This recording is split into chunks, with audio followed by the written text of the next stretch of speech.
Welcome to Ignite Your Confidence for women in leadership who want to speak up and stand out. I'm your host, Karen Laus. Here you'll get all of the tips and tools that you need to stand out with unshakable confidence. Let's dive into today's episode. Well, I am so thrilled to be here with you, Christine Cooper, and we're going to jump right in because I know you've got quite a story and we would love to hear it. So tell us about yourself. Well, I am so excited to be with you today, Karen, and to be able to the audience and to share my story. So presently, I am an influencer and a business owner, a mom of two. I am a divorce survivor, so I know a lot of the audience can probably relate to that, but I'm a teacher by degree. I've been a pastor and a public speaker for years. That's a lot of things for sure. A lot of things. Yes, I have been. One of the endeavors while I was pastoring and public speaking, I also did create and lead a race as a race director. But the forum was bringing awareness to human trafficking. And I was able through that venue to I know the theme is kind of using your voice, so we can talk about that a little bit more, but that really opened up a lot of doors for me to be able to go to a lot of places and to use my voice. That's wonderful. Well, and I'm actually curious about what gave you the confidence to be a speaker and to do all of these things. Can you identify either a specific moment or something about your past? Growing up, I was a twin. And my brother, I always adored him and he was my best friend, but he was very charismatic, outgoing, and I was very shy. I think I've always been a thinker and an analyzer, a bit artistic. So I didn't know how to use my voice and I hid behind him. Then, as it so happened, I married someone very, very similar to him and a very charismatic, outgoing personality. And so in the marriage, I think I realized and had mentioned this to you previously that I realized that if I stayed quiet and didn't use my voice and develop a voice, I would just always be in the shadows. And I felt that for me, there was more in me that needed to come out. And I have a lifelong theme that I feel we're all called to a purpose, and the purpose would be to bring inspiration and to help others.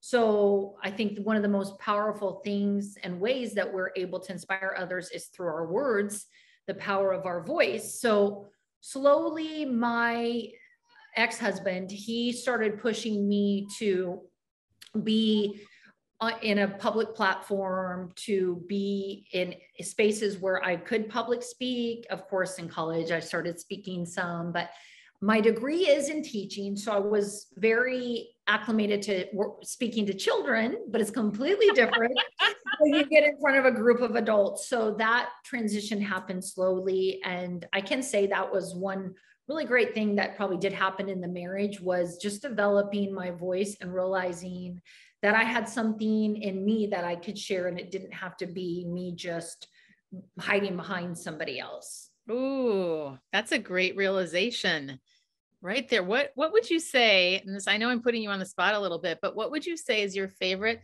thing about yourself?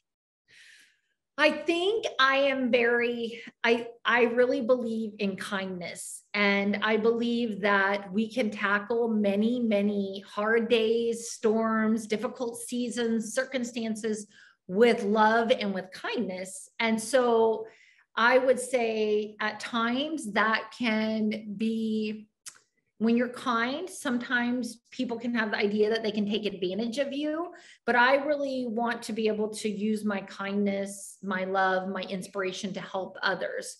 So that's something I think my heart is. As a teacher, obviously, I'm a person that loves to work with people and to help people. And we realize many times people grow up and they still need that help. Yeah. So I think for me, developing that voice was kind of taking what I was doing in the classroom now to adults and helping them navigate some, difficult times in life and inspire them. That's so wonderful. Well, you and I have very similar missions around inspiring others.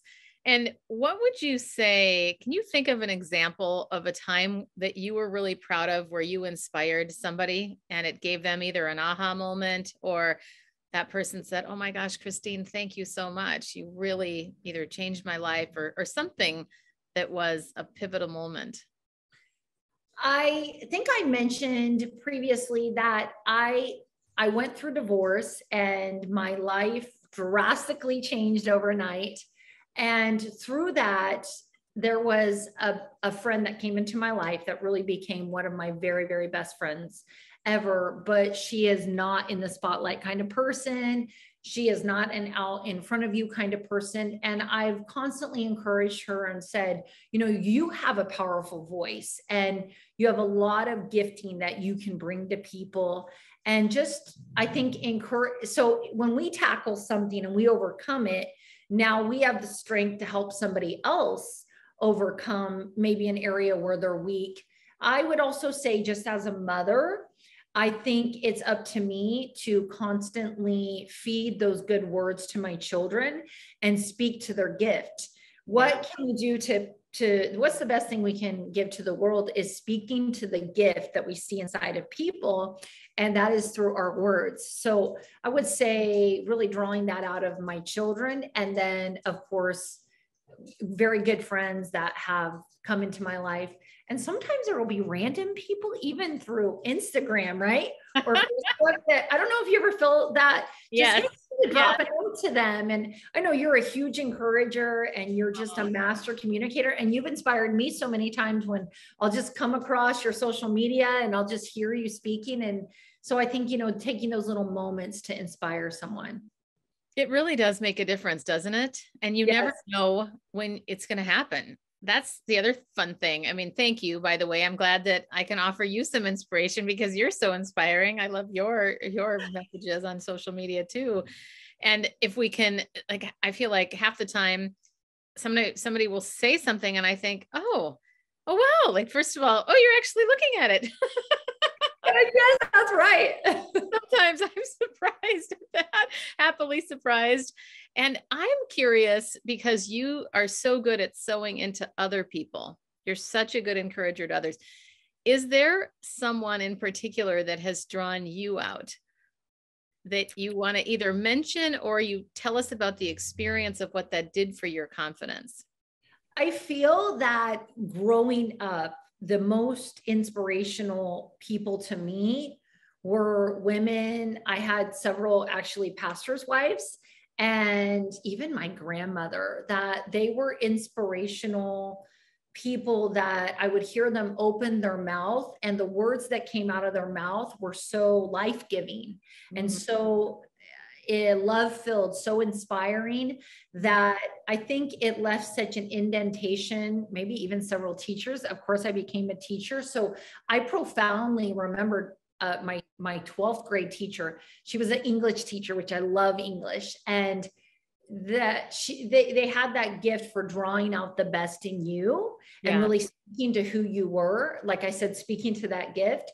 So for me, it was just inspirational women. And I can't say it was just one. Probably my grandmother was my biggest inspiration to become who I am today. But I would say I think there's a quote that talks about bringing seasoning and flavor to the world and to others' lives. And I always felt that they flavored my life and flavored my world.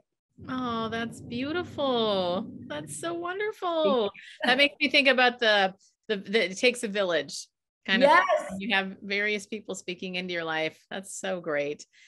Well, what about, because, you know, a lot of women that are listening are looking at you like, wow, how did you do that? And all the roles that you play, and especially coming out of some of this more behind the scenes stuff, even as a kid with your brother. What advice would you give to a woman who is holding back and maybe even a little bit afraid to be seen? You don't know who needs to hear your voice today. You don't know who you'll come across. And if you stay silent, they may not get the help that they need. So understanding that, really opening your mouth and drawing out life-giving words may make all the difference. And I think maybe help somebody get off the cliff. Somebody is lacking hope or struggling with depression or not knowing how they'll get through today or tomorrow, not knowing how they'll make it. So I think really letting that thing inside of you well up and understand, I really always say this to people, there's nobody like you. That you are unique and so special, and nobody can bring to the world what only you can bring. So that's very, very important that you wake up and you walk with that hope that you bring something very unique to the world. And so if we don't walk in that gifting and in, really that voice, we won't make the impact that we were put on this earth to make. Gosh, isn't that the truth? So good. Well, how about thinking of like with your faith? I'm curious how much that plays into your day-to-day life, and tell us about, I mean, obviously it's important to you, but can you share a little bit about how that's integrated in your day-to-day life? So when I talk about that gift, I 1000% believe it's a God-given gift, that we are born with these gifts. And like I mentioned, for my son, he is an artist. And when he was, I think 2 or 3 years old, one day he's sitting at the table and I see him drawing. I mean, he's 2 or 3 years old. I mean, he is tiny, tiny. And I've always enjoyed art, but I all of a sudden see this and it's like a masterpiece to me. I'm thinking, how is this 2 or 3-year-old doing this piece of art? And so at that point, that light went on. And I think that's what is the thing that we help others see. But for me, I realized this is a God gift that he has. And I always tell him that. Today he was drawing a pineapple in art, and he sent me a picture of his half-finished pineapple. And I said, this is a God gift and it is a work of art. I want to frame it. So I constantly speak to that gift. That is the gift that God placed inside of us. And I think for me, I wish I was a great singer. I really, really wish I was a great singer. I wish I could play an instrument. I wish I could dance. But I think what I can do is I have a great capacity to love and to inspire others. With one thing I would say that people have told me is, wow, you have such a positive energy. I remember one day I'm just in the store and this lady said, you have such a positive energy. So to me, that's the light that God's put inside of me. And that's the light that brings hope to other people, because not everybody understands what walking in that light and living in that light looks like, because some people are stuck in a very dark place. So for me, that's a God gift. And, there's a verse that says, when I created you, I formed you and knew your innermost being. And I really believe that. It's like this gift that's placed on you. And my daughter, she has a different gift, which is leadership. She's just a God-given, appointed leader, and she will fully step into that eventually. And I believe she's had that since I remember I was teaching at her school when she was younger, and she was 5 years old. She would line all the kids up and they would have a relay race. 5 years old, even at home, she would make up games and then she would give us all the rules and instructions to the game. So I think, we all have those God gifts, and we really need to seek out, what is my God gift? Yeah, that's amazing. It's so true. I love your examples. They're brilliant. Oh my goodness. I'm picturing her. I remember I had a client once who said that when she was a little girl, she would line up all of her stuffed animals and give them speeches. And then she became a public speaker. Yeah, she did. She did. Yes. No, you have an innocence for little. Exactly. Oh Yes. my gosh. Well, you have, like a lot of people, have held themselves back at times and maybe chose not to speak up and wished later that we had, and I'll speak for myself too. But can you tell us about a specific time where you wish that you had spoken up and you didn't?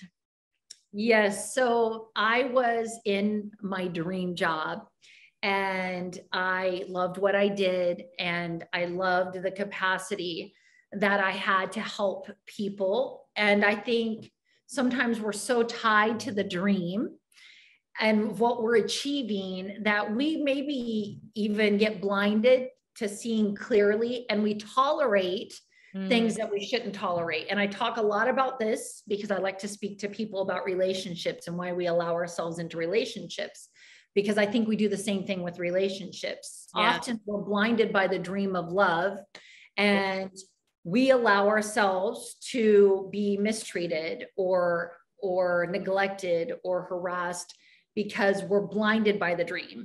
So for me, I was in this dream job, but it was a very, very toxic workspace. And to be honest, out of respect for leadership, I just allowed myself, I was taught from the time I was young to be respectful to leadership. And, you know, every teacher, every principal, every college professor, every boss, I always had the utmost respect. So of course you get into your dream job, and I was so respectful, but at the detriment of allowing myself to be bullied, to be mistreated, to be harassed publicly, and truly never spoke up for myself. And so for me, looking back, I do think that many of us, whether it's relationally or workspace, and I have a good friend that is on Clubhouse a lot, and she speaks about this a lot, about facing this in the workplace, that, you know, you have a lot of things, but there's some other things that are lacking. You know, it can look like the dream, but it's not really the dream, because if, you know, you're dying inwardly because you're being treated, then is that the dream? And I don't think so. So I think I would say to my younger self is speak up or get out, you know, walk away. How long did that go on? Wow, a long time. I mean, I would say really over a decade. Wow. That and I just think so often when we're in the middle of something, we do not realize, until we walk away, we don't realize that we're in the middle of a really toxic space. So I think if we're taught respect, then we have to first and foremost respect ourselves. And respecting ourselves is making sure that others treat us with love, with kindness and respect. What's the golden rule? We adhere to the golden rule to treat others as we would be treated. And so I think it just goes both ways, and especially in a place where you're going to spend a majority of your life, which is your work. Yeah. Make sure that you are really treated in the right way. And according to your ability, you're giving and pouring yourself out, then you should be treated. So when my younger self would either walk away or would speak up. Wow. Well, first of all, I'm so sorry that happened. And I'm grateful that your story can be used to inspire many others at this stage. I am curious if you can think about the moment, if there was a moment in that work environment where you conjured up the courage to take the step of getting out. If you can remember that or willing to share that. I think for me, it was more probably after I finally was out of that workspace that the realization came to me. And I guess that's what I would say is don't make the realization too late. Okay. Where you're past helping yourself or making a difference. For me, I think I should have been stronger. I should have been more vocal. And this is the thing, though, what I will say, this is the thing that changed me. Going through that and surviving that really pushed me into a new season where I had to speak up for myself. I had to make a way for myself. And I began to build a business that I'm still currently building. And I began to, I do a lot of influencing. I began to take my influencing into a different direction. So a lot of good came out of this, but it was more for me after the fact. So I think ladies that are listening, try to really have clarity and be aware of what situation you're in. Mm-hmm. I love it. Thank you for the practical the tips as well, because I'm picturing the woman that's in that situation and is feeling stuck, lost, doesn't know how to take that first step. So I love that you shared that. Well, I want to pivot for a moment and talk about the fact that you recently submitted, you were in a makeup, tell me again, makeup artistry. I saw your incredible facial. I mean, oh my gosh, the art was unbelievable. Can you talk a little bit about that and what inspired you to do that? So it's very interesting. I've always had all I can say, I'm in a brand new season, and all that I felt in this season is to sprint. And I really haven't stopped sprinting for about 2 years now. I am a little tired sometimes. I know how that feels when we're sprinting. So I have always loved beauty. I love beautiful things. I'm drawn to artistic, beautiful things. And I was with a group of collaborators. So I've worked in influencing with over probably 250 various national and global brands. And I love what I'm doing, but sometimes it can become monotonous. We're doing that same thing. So for me, I really wanted to create something that would inspire others. And that is creating beautiful things. So I had an opportunity, like I said, I've always loved makeup. I've been working on editing, working on photography. And so these were all goals that I had for myself. And I thought, you know what, I'm going to challenge myself and I'm going to do this makeup contest. And first of all, so many friends and followers in my audience, they just supported me outrageously. You were one of them. And so I had so much support. I ended up never thinking, but I ended up coming in third place. And now what I'm really, really excited about is all this traffic is being driven to my Instagram site, because I did a second beauty look this past week. And I think, sometimes we're searching for that niche. And for me, that I think is something that fits my brand as far as just bringing beauty and inspiration. And so my traffic's way up. Yay. Hey. I do like to measure my analytics from time to time, but for me, I don't want to be in the monotony of, I just worked with another brand. I really want to create something that people look at and say, wow, I am inspired by that look. And really, I guess that's the walk away, is to be inspirational and to bring something beautiful. So it's not really about me, but it's about maybe what I can try to give to other people. And I think I'll go back to this friend that she paid a huge compliment. She said she was speaking to another friend who's kind of stuck in a rut. We find ourselves sometimes stuck in a rut. And I'm a makeup girl. I've always been a makeup girl. I used to run a half marathon with like my eyeliner on. What? So my friend said to me, she's very, very pretty, but she's very natural. And she said, I was telling my friend about trying to get out of this rut. And she said, I have a friend, and she was speaking about me. And she just always looks her best. And I learned from the time I was young, I wanted to always put my best foot forward. And she said, she's inspired me to kind of sharpen up a little bit.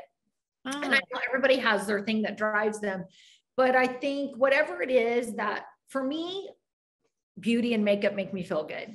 And I think whatever makes us feel good, right? I think when we get up, we should be joy-filled and we should want to bring something to the world. So my friend said, this has sharpened me up a little bit. And she was encouraging the other girl, do something that gets you out of that rut. And she said for her, it was kind of, she tells me I'm foo-foo. I don't really think I'm foo-foo.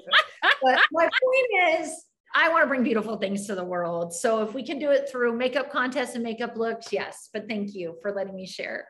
You're welcome. Well, and congratulations. That's amazing. Oh, this has been so great. I could talk to you all night, but we need to wrap as much as I would love to keep talking. But tell us, Christine, how the audience can reach you. What's the best way to get in touch with you? And if you have anything upcoming that you wanted to share that you're doing. So I have a website that's christinecooper.org, but I'm probably more visible. They can definitely go there. I do have a blog over there, but probably my Instagram, which is christinecooper_08, is the best way to contact me. And I'm always up for any project. I'm really up for any project. You know, I kind of go with the flow, but I want to continue to inspire women. I am going to El Salvador next week. I'll be speaking to women and children. We'll be working with children. And I'm going to be speaking publicly a couple times over the next couple of months, and just continuing to inspire others. So I'm always available for podcast or public speaking, and just any way that I can offer inspiration. And of course, Instagram collaborations. I am on email at christinalynn707@gmail.com. And I'm on Facebook at Christine Cooper. So thank you, Karen. Yes, thank you so much. I can't wait for everybody to hear this when it comes out. Well, you're a beautiful person, and thank you for what you're doing and bringing to all of our lives. And that's a wrap of another episode of Ignite Your Confidence. I'm your host, Karen Laus. Thank you so much for listening. If you loved today's episode, please subscribe and leave a review. It helps other people find the podcast faster, and it certainly helps me. If you're interested in more tips and tools around confidence, please join me over in my Facebook group called Ignite Your Confidence with Karen Laus. Remember, you too can stand out with unshakable confidence.